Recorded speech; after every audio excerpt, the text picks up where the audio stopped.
เมื่อนกกลีนเสียงหมา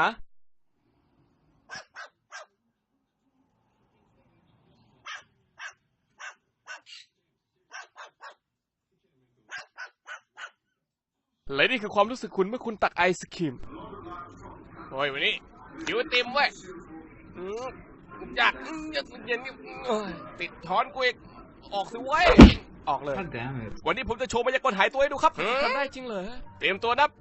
2เป็นไปไม่ได้ซ้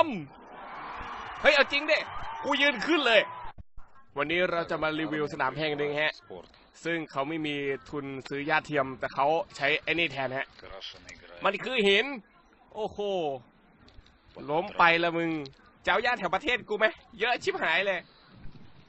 เฮ้ยเพื่อนมึงรู้ไหมว่ามึงเป็นหมาเห็นกูเป็นแมวเลยน้องขึ้นรถพี่เดี๋ยวพี่พาไปแว้นเดี๋ยวก่อนสิลูกน้องตกแล้วอะอะไรอ่ะเอาน้องขึ้นมาก่อนเอ้าน้องกระโดดลงไปตอนไหนเนี่ยขึ้นมาก่อนพี่พาแว้นเหนื่อยตั้งนานไม่ขาดสักทีเฮ้ยเดี๋ยวผิดสังเกตโอ้โหหอยหลุมดำเลยไงวะโอ้โหวัดกูว่าหลุมดำแน่ๆเลยเนี่ยไอ้น้องตัวที่ห่วงเดี๋ยวพี่จะดังเข้าแบบสวยๆให้โชว์เด้เข้าไม่ล่ะเข้าเลยเข้ากระแพงไปเลย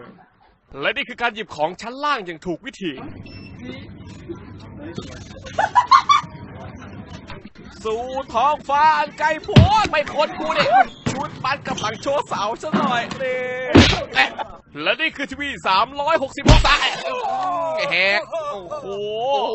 เป็นอะไรบ้างวะเนี่ยท่อเนี่ยไม่ห่วงกูหรือไงฮะแล้วเมื่อคุณอยากลองทำเล่นแทงไม่ทีมต้องการแทงมึงก็เล่นเองดิกูไม่อยากเล่นทีมมันขาดแทงได้กูเล่นเองก็ได้กูจะล้านคิวมึงทุกตัวเลยเอาแบบมึงไม่ต้องเกิดเลย no เมื่อพ่อบีทบ็อกซ์ให้ลูกฟัง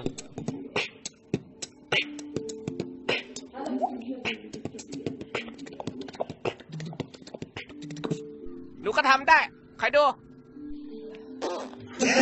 แล้วเมื่อพ่อสอนลูกพูดชื่อผลไม้ไหนลูกลองพูดชื่อแอปเปิ้ลแล้วก็บานาน่าจะกระโดดตึกกาหรือเปล่าวะ